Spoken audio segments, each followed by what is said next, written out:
I've got on the couch with me my daughter Melissa, who has a little baby Dylan, our grandson. He was born 3.5 months ago. In fact, it's heading, 3.5 months, nearly 4 months. And I'm really just going to chat to her about her pregnancy and the baby and how it was born. I have so many people asking me all the time, is it okay to do this when you're pregnant? Is it okay to do that? And those are the things I'm going to cover with Melissa, and you can just see how healthy both of them are and see that, the natural way is something that's very easy to do for anybody. And, let's chat to Melissa and we'll get to the bottom line with her. Melissa, it's great to have you on the couch with me. I think we need to just let everybody know as well that as much as you've been raised in the family, people just assume that you've been this like goody two-shoes and always done everything right, and that you never break the rules. And I think it's important that they understand that it's okay to kind of do bend the rules a bit or whatever. It's not about rules, it's lifestyle choices. Finding what works for you. That's exactly it. You can just share with us what's basically worked for you, and then also I think just share with us how your pregnancy went, what products you took, what you did when you were pregnant. Did you go to the doctor? Were you taking multivitamins? All of that kind of stuff people want to know. So basically, how have you found the natural way growing up as a young adult now? Well, it's challenging because it's a fight to know that what you're doing is right. And when you find out that what you're doing is right, then it's no longer a challenge. You make the choice, you do it because you want to do it. And I think that's been my biggest thing, is that as a child you might not understand what choices your parents are making for you. And as you learn for yourself, and you see the benefits of the natural way in your own lifestyle, and in my husband's lifestyle changed dramatically because of it as well. And Jason and I have we stick to the 5 steps. We found that the 5 steps is what really helped me to share my knowledge with Jason. Sticking to the 5 steps kind of made it seem not like a diet. And I think for Jason that was a big thing as well. He didn't want to seem like he was marrying a dieter. And when I showed him it was a way of life, and that you can stick to the 5 steps without feeling restricted, that's when the benefits and the change happen. And I know he shared with us last time that he's lost nearly 25 kilograms. So it's been quite incredible. And then we fell pregnant 3 months after we were married. Well, obviously very fertile. Now, the question with multivitamins always comes up. Can you just share with us what you took while you were... Well, I made the choice to not take any of the normal multivitamins, because I've never taken vitamins as a child or as a teenager, so I wasn't about to start taking them as a pregnant woman. And I stuck to the Barley Life, the Just Carrots, and the Flax Oil. The Flax Oil not as much as the Barley Life and Just Carrots, because... Especially those first 3 months. Yeah, for me, I found that it made me nauseous. So just the first 3 months, and then after that and the ready beets as well. The ready beets I know made you nauseous as well, and you found that. But you have naturally high iron levels, and your iron stores are very high. So it could be that your body was just telling you not to take it. You didn't take it. You didn't actually need it. But once again, listening to your body, that's that's the one thing that I've learned from you, is to listen to your body, because you can tell if you're actually taking too much of something or your body doesn't want it, because you will get nauseous or not feel right. And I think that's, for me, was a big key in being pregnant, was listening to my body. When I was tired, I rested. When I was hungry, I ate. When I wasn't hungry, I didn't eat. And I found also just sticking to the natural way as well, I didn't get all those cravings that most pregnant women talk about. In fact, I never craved anything besides strawberries and nachos. Melissa, now, I know your pregnancy literally was really smooth, other than a little bit of nausea, and we found out that it was simply your iron levels were too high, and you stopped taking the ready beets and the nausea went. Yes. I don't think you had much in the way of indigestion or heartburn, other than when you Can you share with us? Towards the end of my pregnancy, I experienced heartburn, but that was because I ate stuff with gluten in.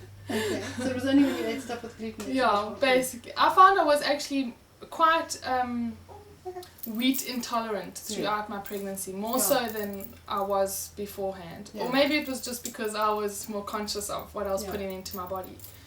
But definitely in the last 3 months, even if I just looked at bread, I got heartburn. Oh.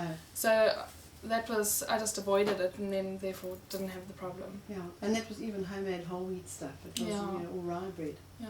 And I did carry quite high as well up here, which also, made it uncomfortable sometimes at night time, but with the heartburn. But And you chose to go with a midwife and have your baby at home? completely natural birth. Yeah. Yes. It was something that I wanted to do because I, once again, have never been in hospitals. That's not my environment. I once went when I was in a mild motorbike accident and was in and out. Yeah. And so I wasn't prepared to take myself and my husband and my child and go and spend this wonderful birth experience in a hospital that is a strange environment for you. You're watching your mommy talk. And So it was a beautiful experience. Yeah. It was physically challenging but spiritually rewarding. But when you say physically challenging, I mean you didn't have stitches or anything like that. It was just hard work. No, or it's what? hard work. It's like exercising for a Yeah. long period of time. So you got to be prepared for it, Yeah. like any other big event. You're like training for comrades. Exactly. Yeah. You have to be prepared for it, Mm. and I think that's where the safety comes in of having a home birth. Is if you're prepared for it, not much can go wrong. Yeah. And I know since you've had Dylan as well, you've had great success with breastfeeding. Yes. And in fact, you've actually said you think you could feed triplets. But Yeah. how are you finding it now? Just feeding him and his well-being and. In the beginning it was difficult because obviously it's something you're not used to, and once you get over that difficult period, then breastfeeding becomes a pleasure. So it's convenient, and well, he's nearly 4 months now and he hasn't had any kind of sicknesses or... In fact, he's never even seen a doctor. No, and Yeah. he's never been into a hospital or a doctor's room, no. And But the breastfeeding, definitely I can see a difference between my child and bottle-fed other babies of the same age. And I know And you it said just that you found the barley was particularly beneficial, the barley life, with the quality of your breast milk, and that you just share with us how you gave one of your friends. Well, just in comparison to the amount of milk that I'm producing and my friends, I have a lot of very close friends who've also just had babies, and some of them who had babies 2 years ago. And just from chatting to them and chatting to other mothers, I found that barley life definitely makes a huge impact on the milk production and actually how much milk there is. Yeah. Literally within a week, I gave a friend of mine, Angie, some barley life, and within a week she was had swelled up boobs, ready to feed her child, and she couldn't believe it because she was actually battling. Her little daughter was battling to pick up weight. So, and she's and once picking they up weight now? once they see the difference and how beneficial it is, Yeah. then you're hooked for life. Yeah. With barley life.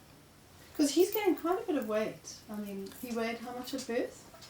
He was 3.5 when he was born, Yeah. and he has doubled his birth weight in 3 months, basically. So And- he's and- about 7 kilos now. 7 kilos, okay. And you're supposed to double your birth weight in the first Well, 6 months. they say the normal is 6 Yeah. months. So he's a big boy. Yeah, he is a big boy. You are a big boy, aren't you? Hey? Are you a happy boy? Yes, and you can stand as well. Hey? One of the things that comes up is most moms when the babies are born sort of expect to keep bleeding for 6 weeks afterwards, which is considered quite normal. And I know that you really bled for a much shorter while. Can you Yeah, it just was about 3 to 4 weeks. Yeah. And once again, from sharing my experience with all the other mothers, I found out that it was a lot less bleeding and for a lot shorter time. I did up my barley life though in that period, which helped tremendously. Melissa, that's one of the other things that people always want to know is, you know, when you're breastfeeding, they seem to think that you're somehow going to put on weight or your body's going to change, or you know, a lot of women are concerned about their weight when they're pregnant. Can you just share with us how much weight you gained and how much you lost and how long it took to come off and that sort of aspect of it? From the beginning of my pregnancy, I picked up about between 8 and 10 kilos. Yeah. And then the last 3 months, I found that was when I did all obviously the weight gain. Yeah. And after the actual birth experience, I lost all the pregnancy weight within a week. Of having dinner. So that was 10 kilos in a week. Even I was shocked. Yeah. I was like, and your body shape does change, and I think that's from the natural birth. I couldn't. Maybe it doesn't if you have a Caesar, but I think just from the actual birth, your body does change.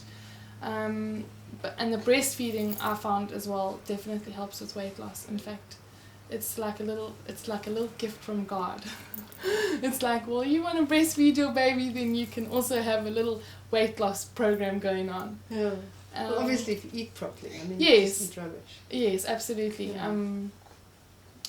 You know, if you're putting junk into your body, and sweets and bread, you're obviously not going to benefit. Melissa, one of the questions I get asked all the time is, can you use herbal fibre blend while you're pregnant? And I keep telling people that both my daughters used it. Both you and Marie Claire when you were pregnant, because you sometimes needed it. Just tell us why you used it and how often. Well, one of the side effects of pregnancy is constipation, but I do feel that that's also got a lot to do with what you're eating. Yeah. And obviously your intestines are getting a bit squashed up because of this baby forming there, and it is nice to have something like herbal fibre blends to help you if you do feel a bit constipated or have heartburn. And when I did feel those things, I did take the herbal fibre blend and definitely felt the difference, especially with the heartburn. I mean, you can literally just take a teaspoon of herbal fibre blends in water, and like within seconds that heartburny feelings, you know, getting a little less. So, and I think people don't realise that there's a warning on something like herbal fibre blend because there are herbs in it, and it's just a precautionary thing in case somebody feels that, you know, taking a herb may have affected them in some way.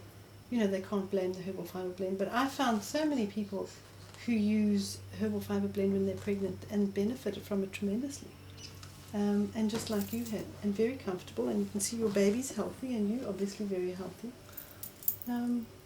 It's been great chatting to you. Well, it's a pleasure. And thanks for being, you know, just prepared to just chat to people. I think it's great for people to see. I mean, this is basically the 3rd generation natural way baby, really. Yes. And he's doing really well.